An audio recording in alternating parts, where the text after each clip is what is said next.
things we were told we wouldn't see in a warming world. Huge snowstorms across Europe and floods in New South Wales and Queensland.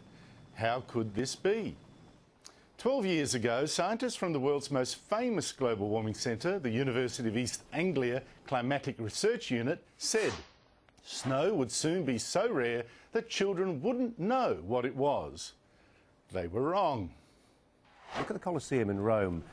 It's not just Northern Europe, which is suffering right now. There's a thick carpet of snow in the Eternal City as well, the Arch of Augustus, and the Roman Forum there, dusted in snow. Looks fantastic. Same story here. In 2007, Tim Flannery, now the Gillard government's Chief Climate Commissioner, said global warming was drying up our rivers and dams permanently. Even the rain that falls isn't actually going to fill our dams and our river systems. But today, thousands of Australians living near some of our rivers can see with their own eyes that Flannery was wrong again. He wasn't alone, of course. The Bureau of Meteorology also said we wouldn't again get the good rains of the past. But it now admits the last 2 years were in fact our wettest on record, with lots more rain expected. This is not a cheap gotcha, let's all laugh at silly Tim. The tragedy is that politicians actually believed this stuff. So there is a very, very sound body of evidence that indicates that climate change is and will have an impact on rainfall in the Murray-Darling Basin and in southern Australia. The evidence is very clear that we need to prepare for a future where we're likely to see less rain, and we have to invest now to prepare for that future. By invest, Wong meant spending a fortune on things like buying water from farmers and cutting emissions. And Labor governments in Victoria and Queensland were so convinced our dams would never fill that they spent billions more on desalination plants, plants they now don't need. So, with the global temperature now flat for some 15 years, it's time for an honest debate. Was global warming exaggerated? How much have we wasted on false scares? Let's have a proper, balanced inquiry into the science before we waste billions more. So, has the government been fooled by dud predictions on global warming? We asked the people who'd best know to come on the show this week. Tim Flannery, Julia Gillard and Ministers Penny Wong, Greg Combet, Martin Ferguson, Simon Crean and Mark Dreyfus. None could or would make it. Again.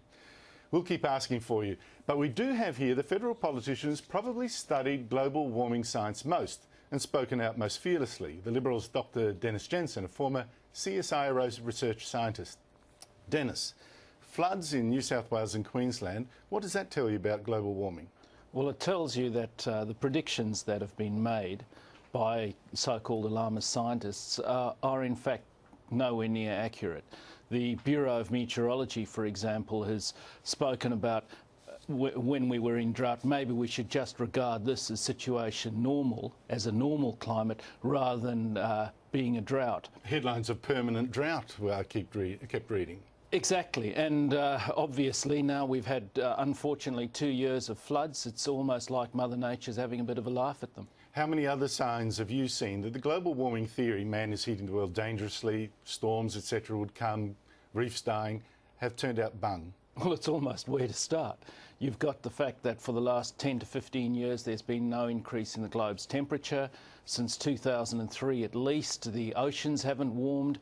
There's been a deceleration in the rise of the rate of rise of sea level, and in fact very recently the sea level has been dropping. Certainly things like cyclone activity haven't increased as predicted. You know, the problem with any models and predictions is that models are only as good as their predictions. If they've got no predictive capacity, they're next to useless, and they've been dud on just about all their predictions. How many Liberals now, do you believe, are now sceptics on this issue? Oh, it would be very difficult to say, Andrew, but certainly there are some that have come out publicly in terms of scepticism on the science. More than there used to be? Yes, I think that the mood is shifting, but I would hesitate to say how many. Why don't more people speak up then in politics? I think because you've got all of this appeal to authority, you know, this consensus of the world scientists and, you know, all of these august scientific bodies say so. These are all political statements by scientific organisations which don't have basis in science, but they are appeals to authority.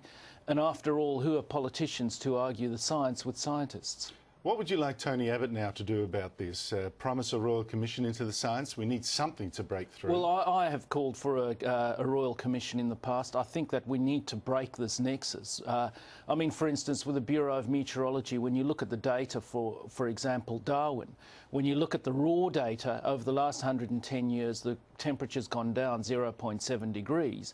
But after it's homogenised, as the Bureau of Met calls it, it's suddenly gone up 1.2 degrees. So a 1.9 degree change from what the actual observation is. You don't trust their data? Well, it's not so much just the data, it's also how do they justify these manipulations? Now, the thing is, of course, it's not just about dud science or whatever. We're talking about a belief that is forcing governments to spend billions. How much do you think we've wasted? We've certainly wasted billions now, and it's going to be far more, particularly in jobs lost. I mean, you're already talking about Alcoa, where jobs are going to be lost. We, in the Coalition, have warned about these job losses in the aluminium industry for years, just been ignored. Dennis Jensen, thank you so much for joining me. Thanks very much, Andrew. Coming up, Julia Gillard orders her ministers to shut up, but will it work? Alexander Downer and John Della Bosca are next.